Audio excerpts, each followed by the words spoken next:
des dangers ou des traumas causés par un père qui est absent d'un foyer. Mais on ne parle pas des dangers d'une mère qui est présente dans un foyer. Parce qu'une mère présente fait d'autant plus de dégâts dans un foyer qu'un père qui est absent. Parce que tu peux être un parent présent et être très toxique. Et tu utilises ce qu'on appelle en anglais fort. Je vais souvent parler en anglais, utiliser des mots anglophones parce que je suis formée en anglais. Malheureusement, je ne trouve pas dans la francophonie, il y ait des recherches poussées sur les traumas des afro-descendants. Et les seuls qui sont capables de faire ça pour le moment, c'est les afro-américains parce qu'eux, ils ont cette rage de « je veux savoir ce qui s'est passé, je veux aller trouver ». Donc moi, je les suis. Donc, une mère, elle va utiliser le fog. Donc, fear, souvent te menacer. Ouais, t'es comme ça, si tu fais ça, je te parle plus. Non, non, toujours chanter affectif. O, j'ai oublié O. Fear, gaslighting, and obligation, forcément. En tant que mon enfant, tu devrais faire ça pour moi. En tant que ma fille, tu devrais faire ça pour moi. Genre, t'as ton propre programme dans la journée. Hein. Toi, t'es chill. Premièrement, t'as pas décidé d'être son mari, ni sa copine, ni sa soeur. T'es son enfant. Je suis la sœur Je suis là, je fais ma vie en tant qu'enfant. Tu viens me mettre des responsabilités de. Non, mais tu devrais t'occuper tes frères et sœurs. C'est pas mes enfants. Tu t'es couché avec un gars, t'as pris ton pied, il y avait des orgasmes là-bas, je n'étais pas présente. Les gosses sont nés, tu viens me trouver pour me dire à moi que je dois m'occuper de mes frères et sœurs. Le problème, c'est qu'il y a des gens qui ont des grandes bouches comme ça, qui viennent te dire ouais, mais c'est ta mère, c'est ton père, honore-le. Excuse-moi, t'as lu ta vie? À quel moment il y a marqué que honore ton père et ta mère voulait dire accepte les traumas et subis en fait? À quel moment honore ton père et ta mère voulait dire sois le marchepied sur qui on va venir, déverser toute la colère du monde? Ça n'a absolument pas de sens. Honore ton père et ta mère veut dire, bibliquement, je l'ai appris il y a quelques semaines, grâce à mon groupe de lecture. J'ai un groupe de lecture où on lit des livres traumatisants, je partagerai avec vous. Et je dis traumatisant, je l'ai vu présenter ce programme. C'est traumatisant, la vérité vraie, c'est traumatisant. Mais ça fait énormément de bien parce que ça te libère. Celui-ci, c'est de Oprah, c'est que vous est-il arrivé? Souvent, on demande aux gens, c'est quoi ton problème? Genre, tu vois quelqu'un qui est bubbly, qui est vivant, ou quelqu'un qui est très timide, quelqu'un qui est très renfermé, c'est quoi son problème à lui? Quelqu'un qui est nerveux dans la rue, c'est quoi son problème à lui? Non, non, c'est qu'est-ce qui t'est arrivé? Que s'est-il passé dans ta vie qui t'a conduit ici? Mais cette fille est toujours avec des gars qui ne la respectent pas. Tu vois bien qu'il te trompe, c'est la 8e fois. Pars! Tu es toujours assise. Que t'est-il arrivé? À quel moment tu as intégré que tu n'avais pas de valeur? Et que le seul moyen de pouvoir avoir de la valeur et d'exister, c'est d'accepter des relations qui sont moins que toi. Des relations qui ne te servent pas, où on ne te respecte pas. À quel moment tu as perdu de respect pour toi-même? Pourquoi est-ce que tu restes? Tu restes parce que c'est un narcissique, forcément. Et comment fonctionne un narcissique? Au début, il te traite comme Kanye West. Kanye est un narcissique. J'aime beaucoup Kanye. Kanye pour moi est malade, donc je ne prends pas du doigt Kanye. Kim, j'aime beaucoup Kim aussi. Donc Kanye, on a vu comment il a traité Kim. Kim a eu tout. Le mec, il a coupé du tissu, il a fait des vêtements à Kim devant nos yeux. Mais une fois que Kanye, tu veux quitter, maman, ta vie, c'est l'enfer. Je vais appeler le monde entier, les médias, je vais te vilipender, tu vas être la pire personne qui existe sur Terre. Parce que Kanye est contrarié. Donc, c'est pas la première fois qu'il maltraite Kim comme ça. C'est la première fois que nous, on le voit. Il a souvent fait, mais Kim, c'est toujours tu.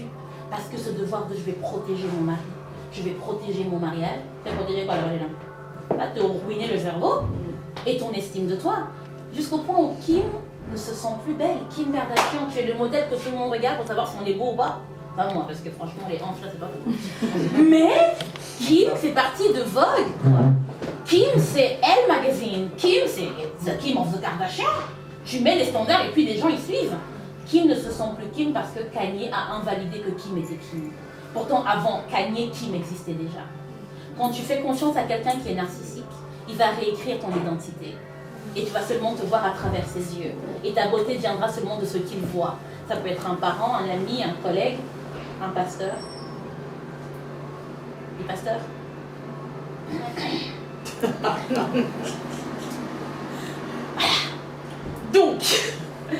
Donc le narcissique va vraiment jouer avec ça. avec la notion de je vais t'aimer comme Jaja, vraiment je vais tout te donner, et après je m'arrête. Et tu commences à devenir dépendante. Et pour être sûr que tu es ce que tu penses être, tu dois toujours venir chez moi. Il n'y a que moi qui peux te valider. Et tes amis auront beau te dire, quitte-le, il est méchant, vous ne le connaissez pas. C'est même vrai. Mais vous ne le connaissez pas comme moi je le connais. Maman, heureusement qu'on ne le connaît pas comme tu le connais. Mais il faut que tu puisses te séparer de ta mère. Oui, mais c'est ma mère, vous ne savez pas tout ce qu'elle a fait pour moi. Elle a payé des pampers, c'était son travail. Elle t'a envoyé à l'école, c'était son travail. Elle s'est couchée, elle a fait un enfant, elle doit assumer après. Tu n'as pas à devoir payer quoi que ce soit à ton parent. Genre, c'était ta mission première. Pourquoi est-ce que je vais devoir porter le poids d'être née? Moi, j'ai rien demandé, hein. C'est la phrase de qui? Moi, j'ai rien demandé, hein. Moi, j'étais là tranquille. On a dit spermatozoïde à gauche, ovule à droite. Je me suis mélangée, ça m'a donné, mais j'ai rien demandé. Par contre, tu nais avec un bagage émotionnel. Tu nais avec quelque chose qui ne t'appartient pas. Et je partageais l'histoire de la jeune fille qui avait peur de tuer son enfant. C'est une jeune fille qui est maman, mais qui a peur de tuer son enfant. Mais c'est une très bonne maman. Hein. Mais elle est paralysée à l'idée de « je pourrais tuer mon gosse ». Mais pourquoi tu vas tuer mon gosse? C'est quoi ton problème? Sa mère est une bonne mère, sa grand-mère est une bonne mère, donc on ne sait pas d'où ça vient.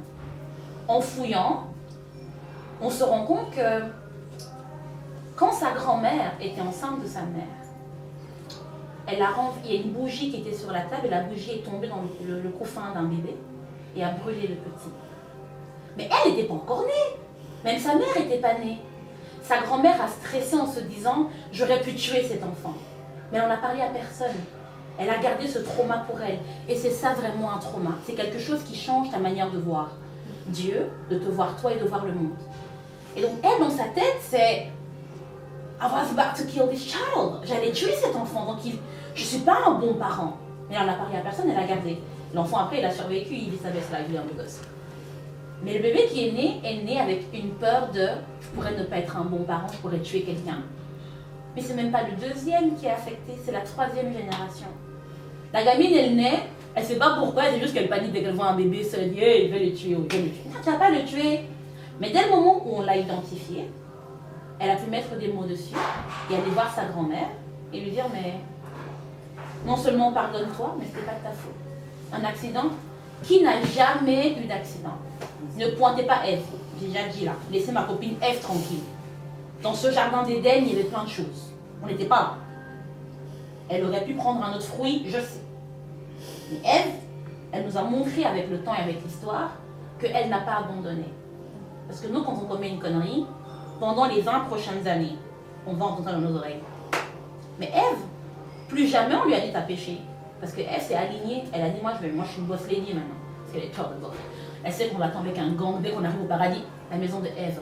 Paul, Jacques, il y en a tellement qui a comment il s'appelle le disciple là, qui a coupé l'oreille à Gethsemane? J'ai besoin de toi. Oui, pour cacher Ève. Prends ton couteau. On va lui arranger les oreilles aussi parce que, hein?